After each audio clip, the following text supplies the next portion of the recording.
भारत में सांपों की सैकड़ों प्रजातियां हैं। इनमें से कुछ जहरीली हैं तो अधिकांश में जहर नहीं होता है। कोबरा, रसेल वाइपर, करेत और सॉ-स्केल्ड वाइपर, ये चार ऐसी प्रजातियां हैं जो मध्य प्रदेश में सबसे ज़्यादा जहरीली मानी जाती है। ऐसे में सांपों को लेकर कई मिथक और धारणाएं प्रचलित हैं, जिनमें से एक यह भी है कि सांपों में जहर पैदा करने की क्षमता कितनी होती है और इंसानों को काटने पर वे कितना जहर छोड़ते हैं। इस पर कईयों का मत है कि सांपों के पास जहर का असीमित भंडार होता है, जबकि इस विषय पर सर्प विशेषज्ञों की राय थोड़ी अलग है।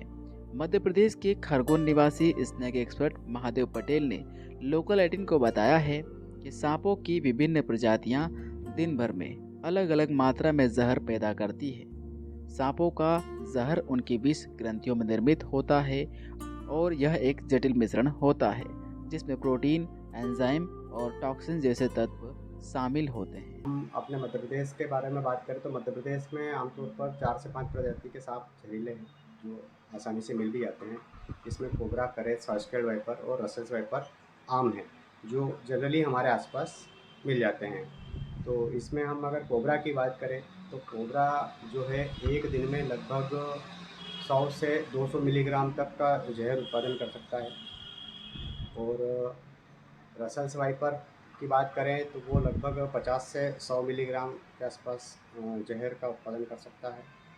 और करेत की बात करें, चूँकि करेत छोटा होता है थोड़ा सा, तो ये लगभग 10 से 15 मिलीग्राम के आसपास का जहर उत्पादन कर सकता है। और जैसे मैंने बताया सॉ-स्केल्ड वाइपर भी होता है, तो ये भी लगभग 5 से 10 मिलीग्राम के आसपास का जहर प्रतिदिन उत्पादन कर सकता है। और अगर कुछ विशिष्ट परिस्थितियों में है तो कम ज़्यादा मात्रा हो सकती है इसकी। ये जो जहर होता है ये कैसे बनता है, कैसे सांपों में?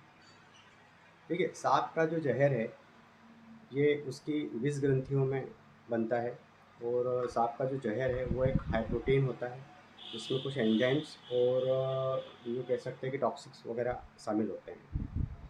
इसमें एक बार में जो सांप होता है जहरीला, वो कितनी मात्रा में जो है बाइट करता है तो जहर छोड़ देता है?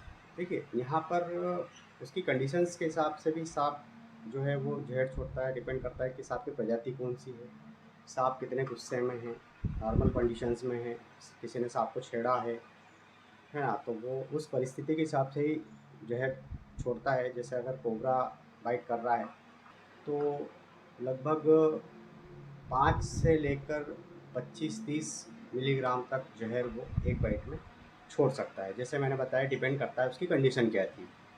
और जो रसेल वाइपर है वो जनरली एक बाइट में 15 से लेकर 50 मिलीग्राम तक का जहर बाइट पे छोड़ सकता है। करेत की अगर हम बात करें तो वो कितना छोड़ सकता है? देखिए, करेत के आम तौर पर काटने के जो किस्से मतलब सुनते हैं हम, बहुत कम ही आते हैं। और वो एक बाइट में लगभग 5 से 7 मिलीग्राम के आसपास जहर ही छोड़ पाता है, क्योंकि उसके दांत बहुत छोटे होते हैं।